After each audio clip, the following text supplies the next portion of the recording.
Good morning. Good morning. Good morning. Welcome to Bellingham Unitarian Fellowship. I'm Reverend Paul Beckel.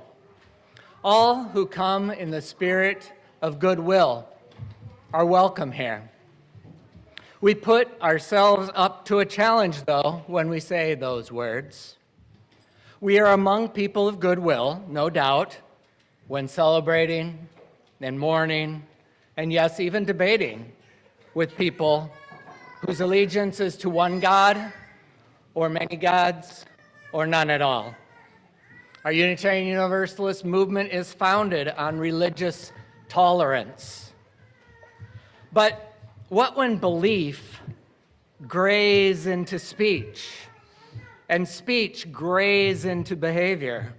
How far do we push the live and let live? How do we remain committed to the spirit of goodwill when we fear those around us will not? Let's greet one another.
Good morning. Love that. I'm Stephanie Rains, and I'm one of the celebrants here. And I'm on the stewardship team, which is one of the things we're going to talk about today. I light the chalice this morning to honor the ongoing commitments we make in the UUA and in this congregation to diversity, equity, and inclusion.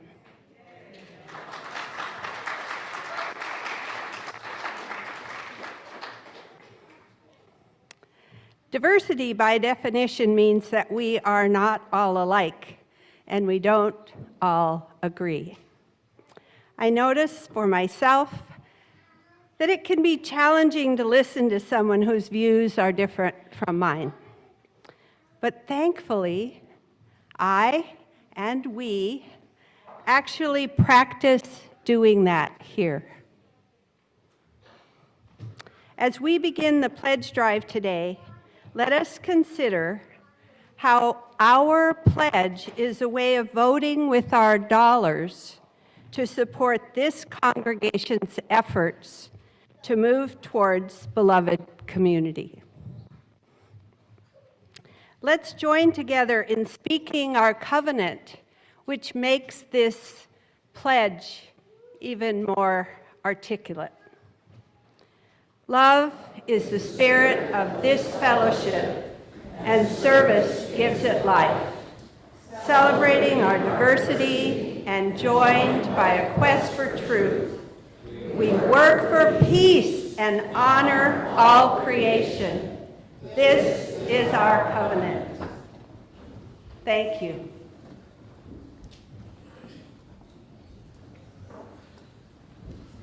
Now, if you could all stand or sit as you're able and join in the first hymn, For All That Is Our Life, on page 128 in the gray hymnal.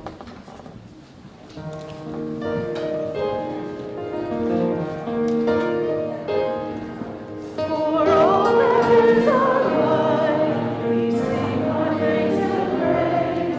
For all that is our gift, which we are called to use to build the common good and make our own days glad.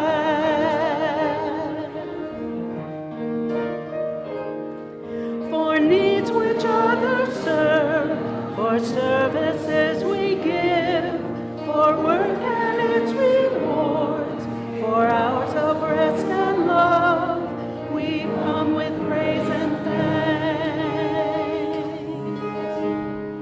For all that is our life,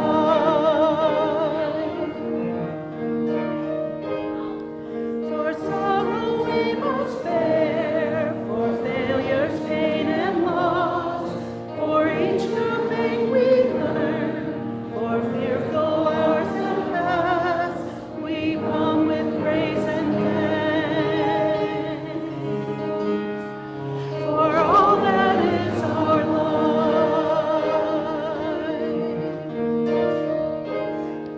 for all that is our life, we sing our thanks and praise. For all life is a gift, which we are called to use to build the common good and make our own days glad.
Hello, everyone.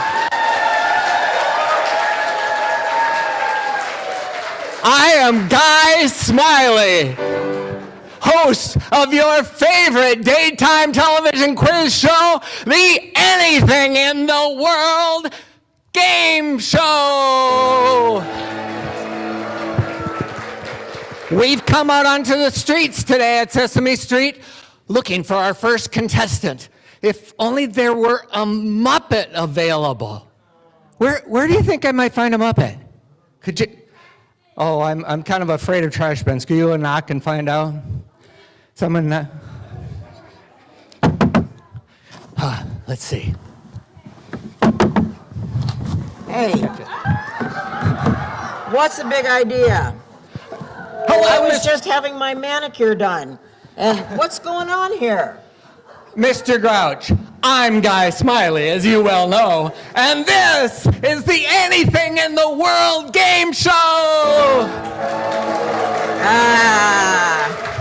Pedal it, it somewhere else. I don't watch television. Okay, all you have to do today, thank you for playing, is to answer 3 questions. Hey, maybe you didn't hear me.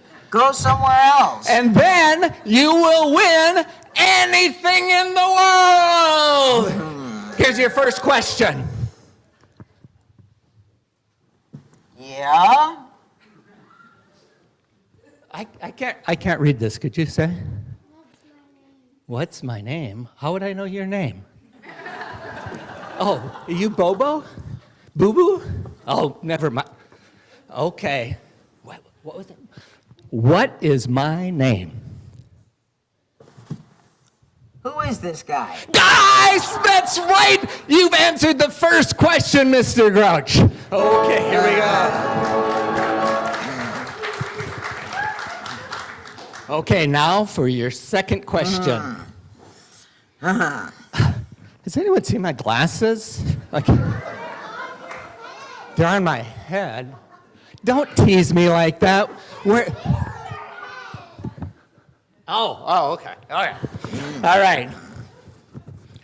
Can you give me a 2-letter word beginning with the letter No. N? No. That's right. No, it's the correct answer.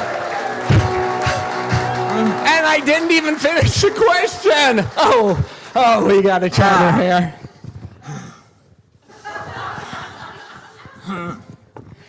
Okay, here we go. The last question, and you will win. Do you know what you won? You don't care. But you will win. What will he win? Okay, so no help from the audience, please. Drum roll, please. All right, Mr. Grouch. What happened to the rabbit who went into the woods without a map? Get lost. Ah, that's right! You gotta get lost is the right answer! Oh, Mr. Grouch! No. These next words out of your mouth could have a profound impact on the rest of your life. But you, whatever you decide,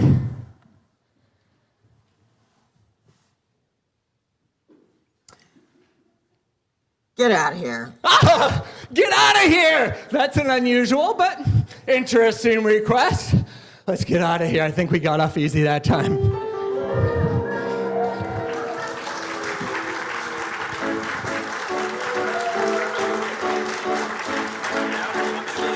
I'll bring you back.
Okay, so here's my chance to kick off this year's pledge drive. Woohoo!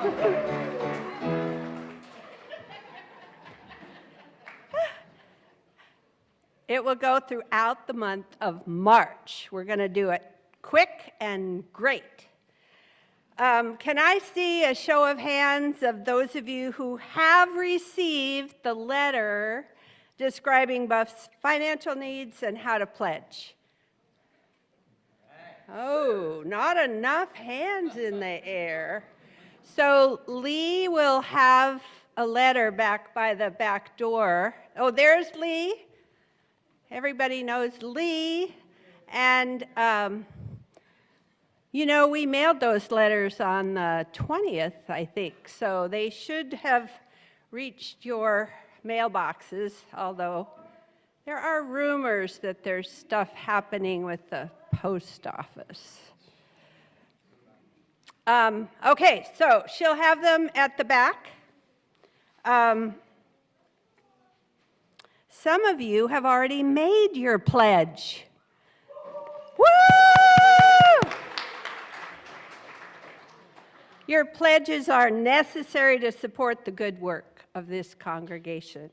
The budget, including paying for an interim minister, cannot be finalized until we have completed the canvas and have some idea how much money we have. So thank you for making your pledge as soon as possible. The letter will tell you how to do your pledge online if you choose to do that, but we are hoping to have many in-person conversations. And the people who are going to help that to happen are the Canvas team. So I am going to introduce them and ask them to stand up. We think that this kind of conversation will really enhance the community connection in the congregation. So we're hoping that if somebody calls you and says, "Can we have a meetup?" that you say yes. Okay, so here are the people who are canvassing. And when I read your name, if you would stand, we'll hold the applause until everybody has had their name read.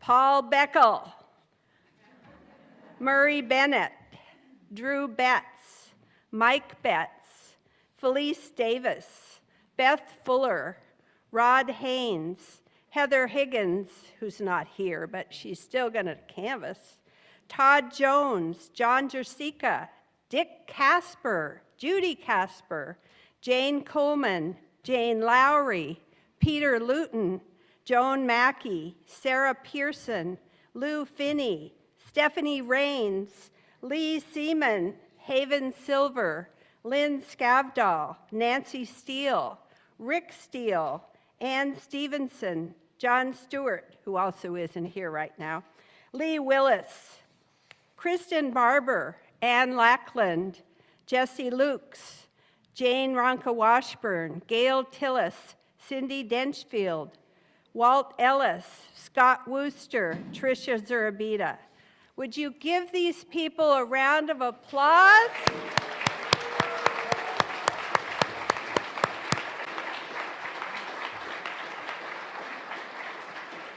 Thank you, thank you, thank you. Thank you for all that you do for this congregation. This work this month is really important. Yes? If we contribute monthly, do we have to do that? Yes, yes. It's part of how we figure out the budget. And you can continue with the same method. So yes, pledges can be done monthly as well as a lump sum. And there will probably be questions, and that's part of what your canvasser can answer. And we will have pledge options here after church. Starting next week, we want you to have a chance to be contacted by your canvasser first. But if you don't get a call and you want to pledge, we'll make that happen.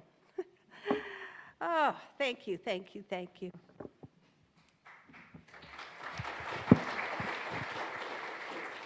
Thanks, Stephanie. And the canvas, of course, being a financial matter, is also such a matter of building community. So All the canvassers are not going to be asking for money. They're just going to hand you the pledge slip and take it back and bring it back to us. What they're going to be asking you is, what brings you to Buff, and what do you bring to Buff? And you'll have a conversation. Let's see. Tomorrow night, first Monday of each month at 7 o'clock, we have our Taizé service, which has some gentle songs and candlelight, and it's a very quiet. Guy Smiley has never been there. Just think the opposite of that. Time to relax, but still be held tight in community. There's a printed announcement about the women's retreat and a couple of others. And I just want you to know, afterward, after the service, every Sunday we gather for coffee and conversation right out those doors and down the steps. Today's coffee questions, well, Lorraine Manis has set up a quieter space in the library, and so you might want to drift that way. I think there's puzzles or games or something there. There's also even quieter, perhaps, rooms on the periphery of the library, rooms 1, 2, and 3, where I've laid out these little green cards with coffee hour questions, the main one being, pick just one of your thems. On what do you agree? But there's some other questions, too, that we'll get into. And Doug Branson will be in room 1 to facilitate the conversation, but of course you don't need a facilitator, just be with one another in kindness and receptivity. Let's see, okay. In the 1940s, Earl Morse Wilbur published the definitive history of Unitarianism going back to the 16th century. The 2 volumes are read pretty much only by seminarians and Jim Reimer. No kidding. Jim is the only layperson with whom I've had a conversation about these books. At the end of hundreds of pages, Wilbur concludes with a surprisingly succinct description of our movement to date. What we're about is freedom, reason, and tolerance. Freedom, reason, and tolerance. And that phrase was used extensively among us through the 1990s. And as the polarization in our country became unavoidable and growing social awareness among the more privileged classes making up much of Unitarian Universalism, those words got a little tough to say, especially the tolerance part. As we were coming to understand better how racism hurts everyone, how abusive words create the conditions for abusive behavior, how so-called beliefs that reject empirical evidence, both siderism. So tolerance has become kind of a fraught word. And yet we say to one another, namaste. The sacred in me greets the sacred in you. And we say, love your neighbor as yourself. So, many still advocate for dialogue across this growing divide.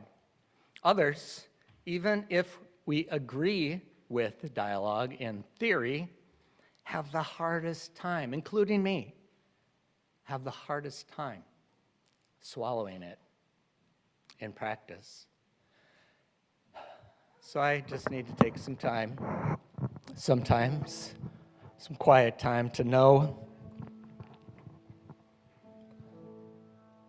all of the tension on my mind and in my body and try to find a way to let it go.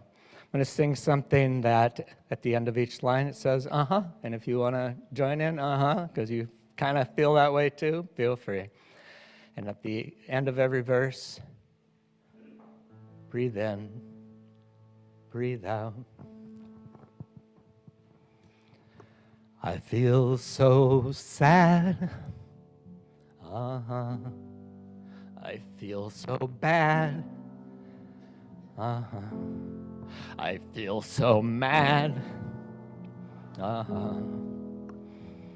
Breathe in, breathe out. My mind is here. My mind is there. Life is unfair. Breathe in, breathe out. I feel so blue. Too much to do. I'm blaming you. Breathe in, breathe out. It moves so fast, and nothing lasts. Just let it pass. Breathe in, breathe out. I want to kill. Afraid I will. Try to be still. Breathe in, breathe out. Come back to here. Let go of fear. My mind is clear.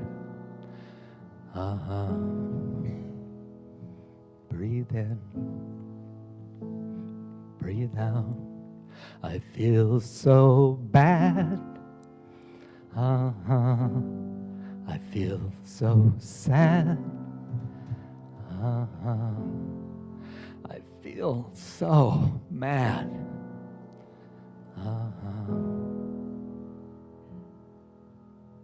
Breathe in, breathe out. Breathe in, breathe out.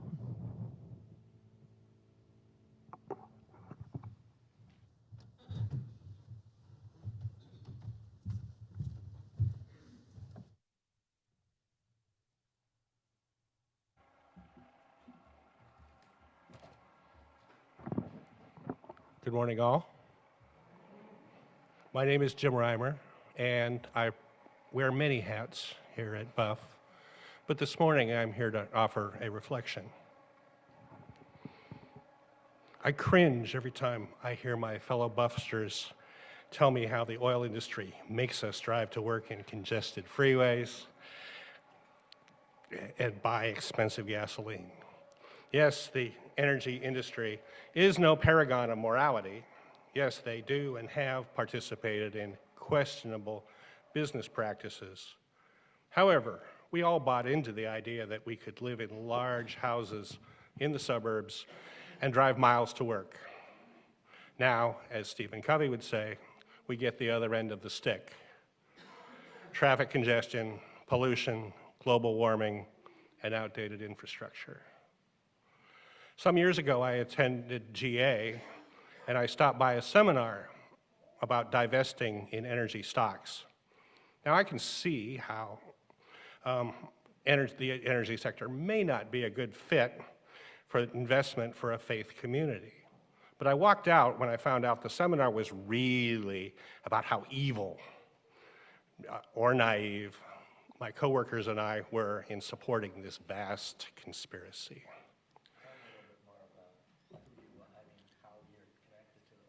How I'm connected to the oil. I'm a chemical engineer, and I spent over 40 years working at all the local oil refineries, doing project work and various other safety analysis. And in fact, every gallon of gasoline you buy goes through a pipe I helped design. Sorry, another intuitive leap, right, Paul? But enough of my whining. I want to apply this more broadly to what I think is a bigger challenge. We have lost our sense of community. maybe not on an interpersonal level, but certainly on a regional and national level. Our siloed information feeds are designed to convince us that it's either somebody else's problem or somebody else's fault.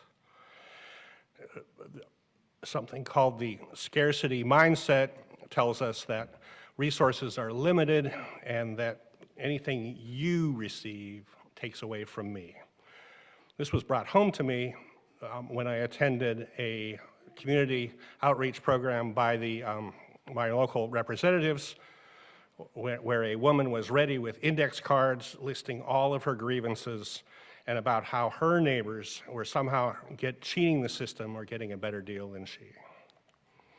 In the book Dying of Whiteness, Jonathan Witzel gives us the example of the state of Tennessee refusing to expand health care, residents stating, "I don't want Obamacare because they will benefit from it," even if the speaker themselves would have benefited.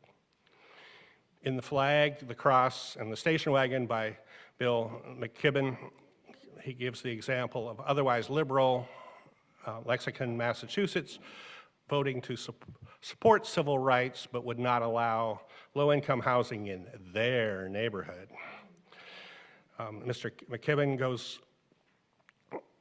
talks about how since the 80s we have cut services as inequity grows and have lost interest in providing an educated citizenry. Now, it's easy to get wrapped up in the idea that we need to be on the front lines of positive change. I applaud people that can do that, and to have many of you. For all of us, though, I propose we start with something a little easier, listening to others, especially those with beliefs and opinions that don't match ours, if not in person, through print or broadcast medium.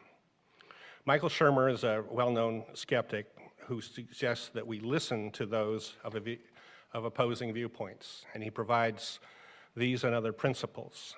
Keep emotions out of the exchange. Discuss ideas and not personalities. Show respect and assume best intentions. Ask the person to articulate their position in more detail. And practice active listening. Now, I would suggest, first in preparation, know thyself. Be confident enough in your own beliefs that you can listen respectfully, but don't expect to change their mind.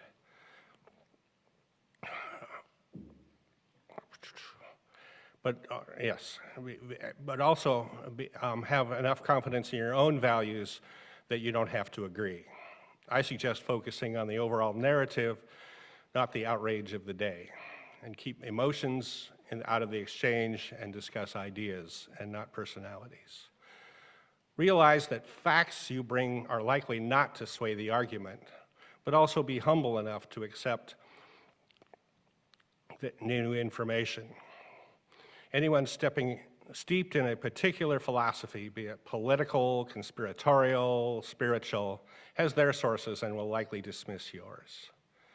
As Stephen Andrews says in his presentation, Conspiracy Culture in American Society, it is unlikely that someone will say, "Oh, I didn't know that. I was wrong." More likely, if you dismiss a belief, you are attacking their tribe. I know I feel that way when I hear of one of my identity groups, like engineers, portrayed negatively. Listening only works in an environment of trust. Richard Haas lists civility amongst his bill of obligations. Civility includes responsibility to be honest and to own what you say. I have recently observed how easy it is to be anonymous online. You can spew out all sorts of incendiary things, and you don't have to mean what you say. Maybe if you're honest and civil, the other person will be too. Now, if there are any liberals out there, I am not advocating that you turn off Rachel Maddow and start watching Tucker Carlson. Rather, I suggest one starts on the edges. I look for people that don't just tout the party line, but are willing to admit that their tribe has made mistakes. These folks exercise most of the principles I described. I found that P.J. O'Rourke was listenable, even if I didn't agree with him on many things. And I often read David Brooks, who is the, I'll say, more conservative pundit on PBS NewsHour. And this morning I was listening to Bill Maher. There are also people like Wendell Berry, whom George Hawley describes as a small is beautiful conservative, and whom we quoted last week. Since I started this project, I have asked myself, how well do I listen? Can I at least listen to opinions I don't agree with? Facts I don't know. I realize my temptation is to immediately interrupt with some snarky spitball comment. I'm coming to realize my quick quib is really an attempt to avoid a deeper conversation. In my opinion, my daughter, Elora, is very conspiratorial. She believes 9/11 was an inside job, no human has ever walked on the moon, and that the JFK assassination was a complex conspiracy. The JFK part actually puts her amongst the majority of Americans. She is very well read and can quote details that show she has researched these subjects.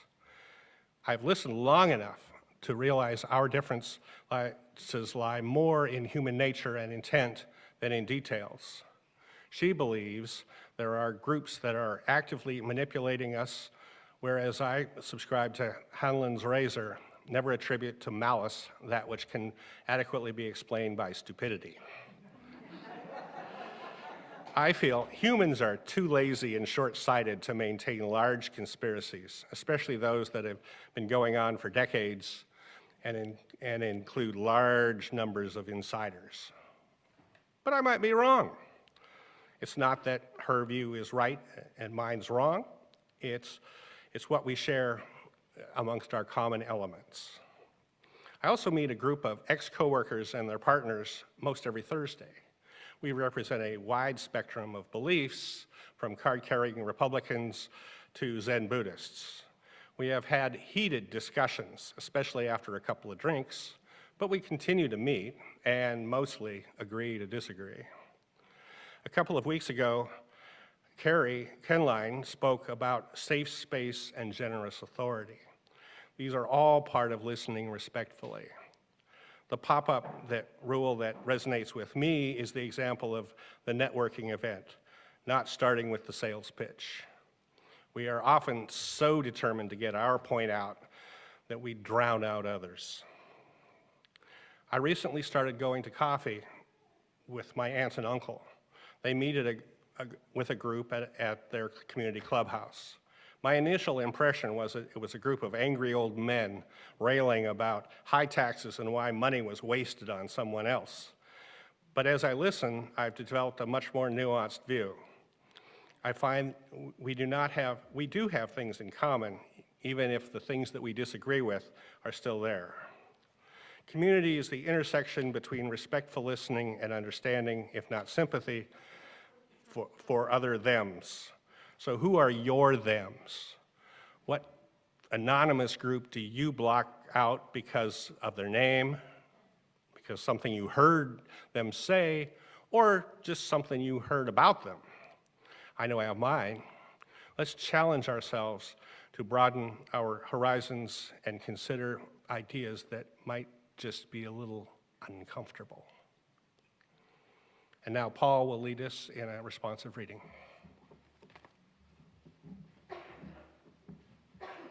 Thanks, Jim. In your gray hymnal, number 568. 568. Connections are made slowly.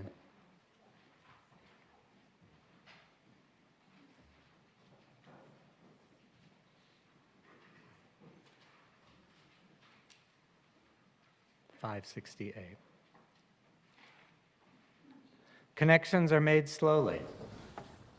Sometimes they grow underground. You cannot tell always by looking at what is happening. More than half a tree is spread out in the soil under your feet. Penetrate quietly as the earthworm that blows no trumpet. Fight persistently as the creeper that brings down the tree. spread like the squash plant that overruns the garden. Gnaw in the dark and use the sun to make sugar. Wield real connections, create real nodes, build real houses. Live a life you can endure. Make love that is loving. Keep tangling and interweaving and taking more in. The thicket, bramble, wilderness to the outside, but to us interconnected with rabbit runs and burrows and lairs. Live as if you like yourself, and it may happen. Reach out, keep reaching out, keep bringing in. This is how we are going to live for a long time. Not always, for every gardener knows that after the digging, after the planting, after the long season of tending and growth, the harvest comes.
My mom died.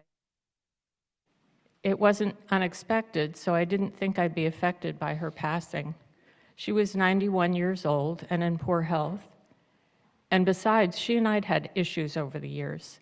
I thought she was very controlling, which was why, when I was deciding what college to go to between the two I was allowed to choose from, the University of California campus that was about a 5-minute drive from our house, and one all the way across the country, I chose the one far away. But when my younger sister gave me the news that Mom was gone, I started to cry. It was as if a faucet had been left open. And I kept crying for most of the next week. Trying to describe the experience, I told my husband Scott, who lost his first wife to breast cancer, that it felt like there had been invisible connections between Mom and I because of all of the time we had spent together. Like when she taught me to read and do math before I started school, when I was going through a contentious stage as a preteen, and she offered to pay me to dig up from the backyard huge agave plants with really thick tap roots that were very tough to cut through. And on the train trip I arranged for us and her husband in 2008 around Scotland, where we have ancestry, which for her made it like going back to her people's homeland, and lots of other things in between. Now those invisible connections had been completely severed. In my mind, they seemed like roots that connected trees or vines, tying plants together, and like with plants, it had taken years to grow them. Reflecting further, I thought about how much effort had gone into growing those links and realized that wasn't something that could be done quickly. We're human, which means we misunderstand each other, sometimes disagree, and if we're to maintain a relationship, it involves work.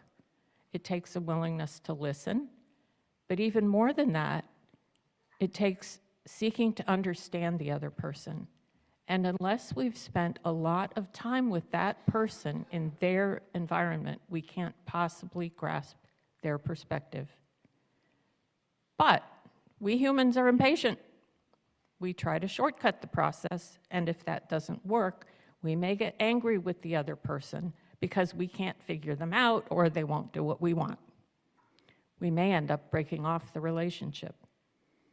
No wonder people have problems getting along. Then it occurred to me that despite the importance of relationships and the negative consequences of not maintaining them successfully, we don't get much guidance on how to do it better. For example, we know that assertiveness is better than passiveness or aggressiveness, or especially passive aggressiveness. But what words and body language and timing and emotional grounding are more or less helpful for this? When is it best to take a step back? How do we say we need to step back without ending a relationship? And most importantly, how can we practice and actually get better at these things? Now, I'm not suggesting that we introduce contention into coffee hour just so we can practice working through it. But how might we use our time together to hone our skills and at the same time grow new and deeper connections? I'm grateful for the lessons I got from these reflections. I don't know if they make sense to you or if you see this issue in a different way. Whichever it is, I'm interested in hearing what you think. I'm interested in building relationships.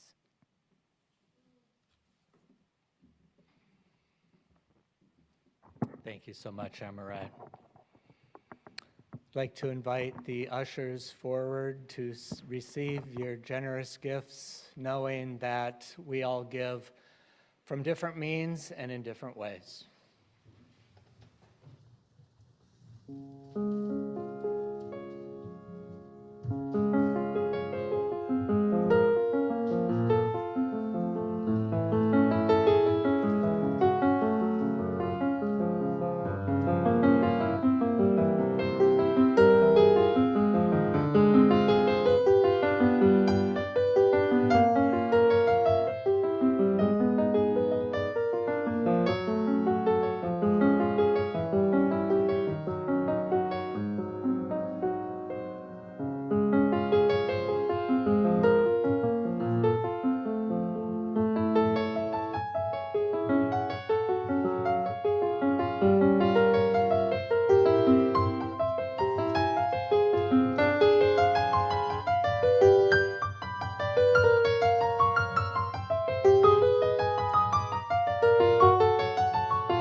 Thank you for all of the ways that you support building community and making a better world. Now, I really hope every single one of you goes down to coffee, but I know that some of you may have come this morning with a bit of a Oscar the Grouch kind of feeling. Happens to everybody. Let's talk to each other anyway. Now, as Jim suggested, if you want to have a difficult conversation, don't start with the hardest person you can imagine. Don't yell at Tucker Carlson on the TV. He's not listening.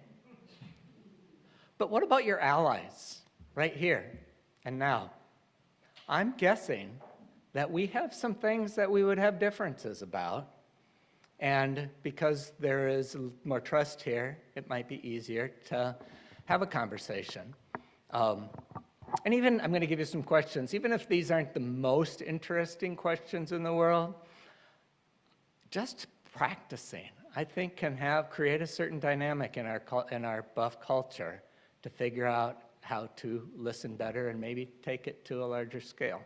So there are the green cards downstairs, a bunch spread through the social hall and also the library and peripheral rooms with these questions.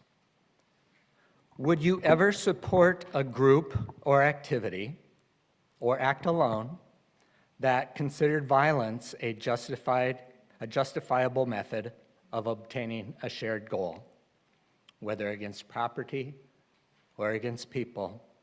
Would you ever support an activity that considered violence a justifiable method? 2, if a future president was faced with an opportunity to pardon a political opponent in order to keep the peace, would you support it? Number 3, if a large corporation made plans to install a solar farm covering the entire undeveloped portion of the old pulp and paper mill, would you actively oppose it? What if it were a square mile in the semi-industrial area just east of downtown? What if it were all the remaining acres and acres of solar panels? Imagine that they tear down a lot of trees in Cordata and put in the panels. So I'm guessing we would probably have some differences on these questions. So let's conclude then with the song Guide My Feet. It's not in the hymnal. Actually, it is in the hymnal, but I'm not going to tell you where because it's so simple. It's so simple. I'm just going to feed you the words. It's guide my feet while I run this race, for I don't want to run this race in vain. And we sing that over and over, and there's 4 verses. Guide my feet, and then hold my hand, and then stand by me, and then search my heart. And I'll tell you as we go. So please rise in body or in spirit.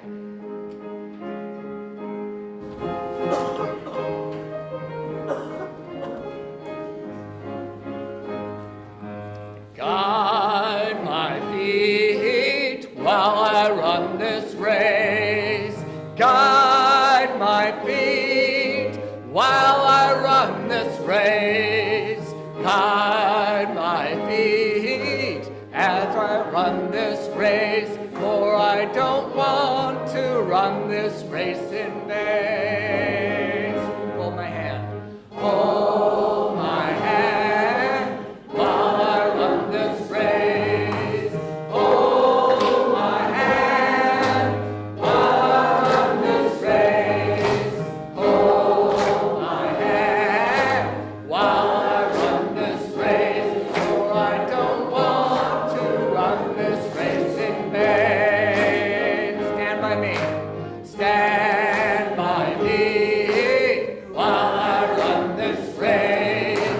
Stand by me while I run this race. Stand by me while I run this race, for I don't want to run this race in vain. Search my heart.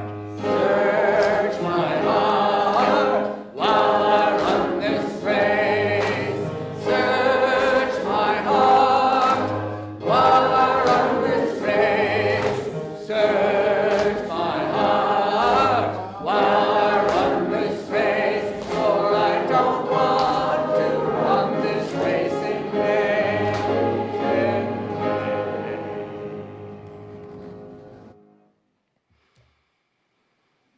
My mind is here. My mind is there. Life isn't fair. Breathe in. Breathe out. And let's circle around for freedom.